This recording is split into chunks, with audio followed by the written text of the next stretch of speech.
მე მინდა წავიკითხოთ ძვირფასებო, სხვა რაღაც მქონდა მომზადებული საქადაგებლად, მაგრამ ამდენით რომ ლოცულობდი, ღმერთმა მოიტანა ეს სიტყვა და მინდა რომ გითხრათ. ეს არის იოანეს სახარება მეათე თავი. იესო ქრისტე თქვენ იცით რომ მოვიდა დედამიწაზე და მოიტანა ისეთი მოძღვრება, რომელიც აბსოლუტურად განსხვავებული იყო იუდიაში და მთელ მსოფლიოში და ის რასაც ქადაგებდა ორივე ყურს ჭრიდა და იმდენად მიუღებელი იყო რელიგიური წრეებისათვის, რომ მოკლეს და ჯვარზე გააკრეს, ეშმაკია შენშიო და აბსოლუტურად უარყვეს ის და მოკლეს, თქვენ იცით. მეათე თავი იოანეს სახარების. იესო ქრისტე ამბობს, ჭეშმარიტად გეუბნებით თქვენ. ჭეშმარიტად გეუბნებით თქვენ. ვინც კარიდან არ შედის ცხვრის სადგომში, არამედ სხვა გზით გადადის, ქურდია და ავაზაკი, ხოლო ვინც კარიდან შედის, ცხვრის მწყემსია. იესო ქრისტე ამბობს, რომ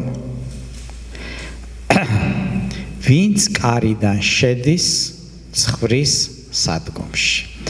ცხრებში ვის გულისხმობს იესო? ყველა იუდეველს თავის დროზე და შემდეგ უკვე ჩვენც, რომლებმაც ვიწამეთ ღმერთი. და ის ასე აღწერს, რომ ცხრები არიან სადგომში. რა არის სადგომი, რო წარმოვიდგინოთ, ხო? რაღაც შემორაგული ტერიტორია, რომელსაც ღობი აქვს და კარები აქვს. ცხრებს არ შეუძლიათ გაიქცნენ სადღაც, თავის ჭკუაზე გაიშალონ, იმიტომ რომ სადგომში არიან ცხრები. და ეხლა იესო ამბობს, რომ ეს ცხრები, რომლებიც ჩვენა ვართ იუდეველები არიან, ხო? ის ამბობს, რომ მე მოვედი ამ სადგომში. იქ, სადაც ცხრები შემორაგულნი არიან და ის ფიქრობს რაზე ამ შემთხვევაში, სჯულზე. იუდეველებს ჰქონდათ სჯული, იყო რიტუალები, იყო რელიგიური ინსტიტუცია და ამ სადგომში იყო შემოსაზღვრული. ისინი იმ დროს მათ ჰქონდათ სჯული, რომ ამ დროს ეს უნდა გამოგეცხო, იმ დროს ლობიანი უნდა გამოგეცხო, იმ დროს ის უნდა გეზეიმა, იმ დროს ზიარება უნდა, იმ დროს შესაწირავი უნდა, იმ დროს დღესასწაული და ეს ყველაფერი კალენდარში იყო ჩამოწერილი, რა დღეს რა უნდა გაგეკეთებინა. ეს იყო სადგომი, ეს იყო რელიგია, თავისი მსახურები, თავისი ყველაფრით, სჯული, დაწერილი. მაგრამ ეხლა იესო ამბობს, რომ მე მოვედი.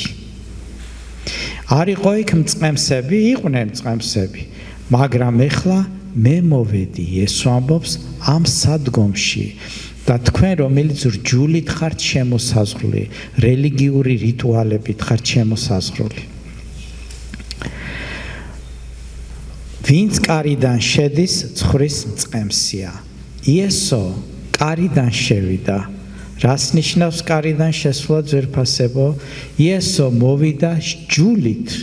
მან აღასრულა სჯული. ის მოვიდა თავის ცხრებთან. ის კანონიერად იყო მამისაგან გამოგზავნილი და მოვიდა ამ რელიგიურ სამყაროში. და თქვა, რომ სჯული აღასრულა მან. მოვედი მწყემსი, მაგრამ რისთვის მოვიდა, ძვირფასებო? ნახეთ. მეკარე უღებს მას და ცხვარი ისმენს მის ხმას. იგი სახელებით მოუხმობს თავის ცხრებს და გამოხავს ისინი. იესო ამბობს, როდესაც მე მოვედი ამ სადგომში, კარი გამეღო, თითოეულს დაუძახეს სახელებით და გამოვიყვანი ამ რჯულიდან, გამოვიყვანი ამ რელიგიური რიტუალებიდან, გამოვიყვანე რელიგიური ინსტიტუციიდან და წამომყვნენ მე. და თუ კი აქამდე არიცოდნენ სახელები მცხრებმა, ეხლა იესომ ყველას ინდივიდუალურად სახელი დაარქვა. იცით, რელიგიურ გარემოცვაში შენ ახარ მრევლის წევრი, მაგრამ იესოს ეკლესიაში შენ გაქვს სახელი დაწერილი იესოსაგან, დიდება უფალს. იცით რა ძვირფასებო, შენ არც მართლმადიდებელი ხარ, არც პროტესტანტი, შენ ახარ გიორგი, შენ ახარ ელენე, შენ ახარ ქრისტი, შენ ახარ თია და ასე შემდეგ ღმერთისათვის. დიდება იესოს. დიახ, მას თავისი სახელები აქვს, რომელიც სიცოცხლის წიგნშია ჩაწერილი და ჩვენ გავიგებთ ამ სახელებს. სხვა არის რელიგია. როდესაც მე მეკითხებიან, შენ მართლმადიდებელი ხარ, პროტესტანტი ხარ, რომელი მიმდინარეობის აღსარებელი ხარ? იცით, მათ სხვა ენა აქვს და სხვა გაგება აქვს. ჩვენ სხვა გაგება გვაქვს. მე ვარ სახელი ზალი, რომელიც დგას ღმერთის წინაშე თავისი ცხოვრებით. ისევე როგორც შენ ინდივიდუალურად. და ადამიანები ცდილობენ რეკლამა გაუკეთონ თავიანთ მიმდინარეობას. აი, მართლმადიდებლობა ჭეშმარიტია, იმიტომ რომ ცეცხლი ჩამოდის. ეხლა ეს ცეცხლი მართლა ჩამოდის თუ არ ჩამოდის, არ აინტერესებს მას. იმიტომ რომ მისი ინტერესი არის ის სადგომში რო არის, ის სადგომი არის კარგი. გაპრიალებულ სადგომში ვარ. სადგომიდან უნდა გამოხვიდე, მეგობარო. ამისთვის მოვიდა იესო. სადგომიდან უნდა გამოხვიდე. დიდება ჩვენ უფალს. იმიტომ რომ თუ სადგომიდან არ გამოხვდი, სახელი არ გექნება. სადგომში სადგომის ცხვარია, მაგრამ გარეთ გამოსული იესო ქრისტეს ზედა ასული არის. დიდება იესოს. დიახ, ჩვენ ჯოგის წევრები არა ვართ, ჩვენ ინდივიდები ვართ. ამიტომ არის იესოს მოძღვრება ჩემთვის ძალიან მაღალი სტანდარტის. სადგომის სტანდარტი არ არის, სადგომის გარეთა სტანდარტი არის. შემდეგ ამბობს, რომ სახელებით მოუხმობს თავის ხრებს და გამოყავს ისინი.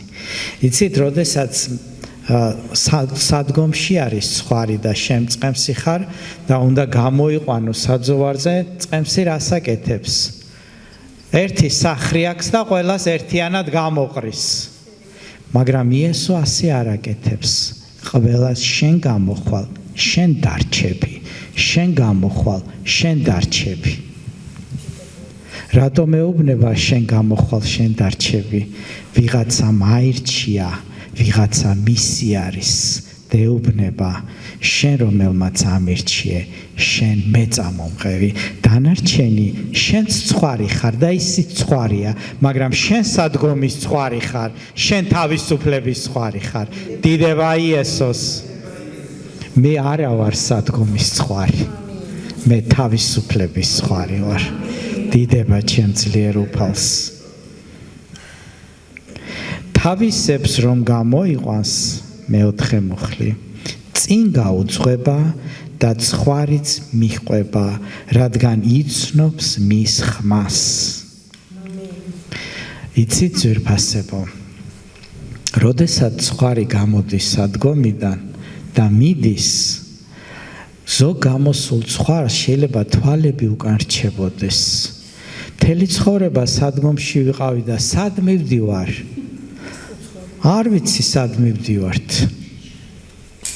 ხოლო ვინც სადგომში ცხვარი რჩება, ის ამბობს, სადგომში ჯობია ყოფნა, დაცული ვართ.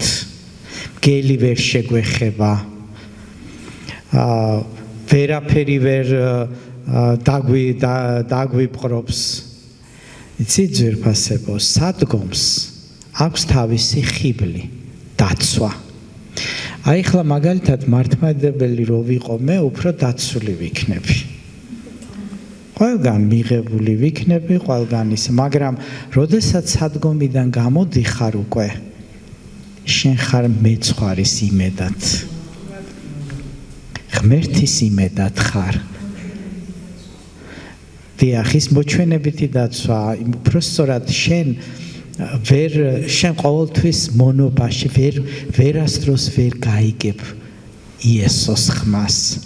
თუ სადგომიდან არ გამოდი და მე ხშირად მithქვია ეს, თუ დენომინაციურ აზროვნებიდან არ გამოდი, ვერასოდეს გაიგებ იესოს ხმას. დიდება უფალს. ამიტომ არის მნიშვნელოვანი არა მხოლოდ მართლმადიდებლობა, პროტესტ ყველანაირი დენომინაციიდან. აი ადამიანები, რომლებიც თავიანთ დენომინაცია, აი ჩვენ პროტესტანტები უფრო სწორი ვართ რაღაცა, ხო? არა ჩემო მეგობარო, უნდა გავყვეთ იესოს და მისი ხმის გაგონება უნდა შეგვეძლოს. ამიტომ არის იესო, იცით ძვირფასებო, იესოს მოძღვრება არის ძალიან უცნაური ბრჭყალებში ქვეყნიერებისათვის. თავისებს რომ გამოიყვანს, თავისებს. ესე იგი, იესომ, ეხლა ნახეთ, ცხვრის ფარა არის, შემორაგული არის და ეს მოვიდა ვიღაც უცხო მწყემსი და გაყო. ის რაც ერთიანი იყო, ამან გაყო. განხეთქილება შემოიტანა ცხვარში. იცით, დღეს იტყვიან ხოლმე საქართველო რო ძლიერი იყოს, ერთი რელიგია, ერთი აზროვნება უნდა იყოს. არა ჩემო მეგობარო. ერთი აზროვნება კი არ აძლიერებს ქვეყანას. იესო ქრისტე სული აძლიერებს. მისი ხმის გაგონება. შეიძლება ასე თქვა, რაც უფრო მეტი გავიგონებთ იესოს ხმას, მით უფრო ძლიერები ვიქნებით ჩვენ. მაგრამ ქვეყნიერებას ეს არ ესმის. მათ ისე გონიათ, როგორც კომუნისტებს ეგონათ, რომ ერთი იდეოლოგია სიძლიერეს მოგცემს, როგორც ფაშისტებს ეგონათ, ერთი იდეოლოგია სიძლიერეს მოგცემს, ასე გონიათ, რომ ერთი რელიგია სიძლიერეს მოგცემს. მაგრამ ყველაფერი იშლება ღმერთის გარეშე. როდესაც თავისებს გამოიყვანს, წინ გაუძღვება. თქვი იესო წინ მიმიძღვის. იცით რას ნიშნავს წინ გაუძღვება? წინ გაუძღვება იმას ნიშნავს, რომ ირგვლივ ყველაფერს აკონტროლებს და ათვალიერებს. ცხვარს არ სჭირდება დიდი ისა წინ გახდება, რამე ხო არ ხდება, ის მიდის წინ. როდესაც გამოიყვანს, წინ მიდის ის. უფალი აკონტროლებს იესო, აკონტროლებს ჩვენს ცხოვრებას. და შეიძლება ბევრს უნდოდეს შენი გაქრობა და დამარცხება, მაგრამ იესო წინ მიდის. თუ გამოგიყვანა, ბოლომდე მიგიყვანს.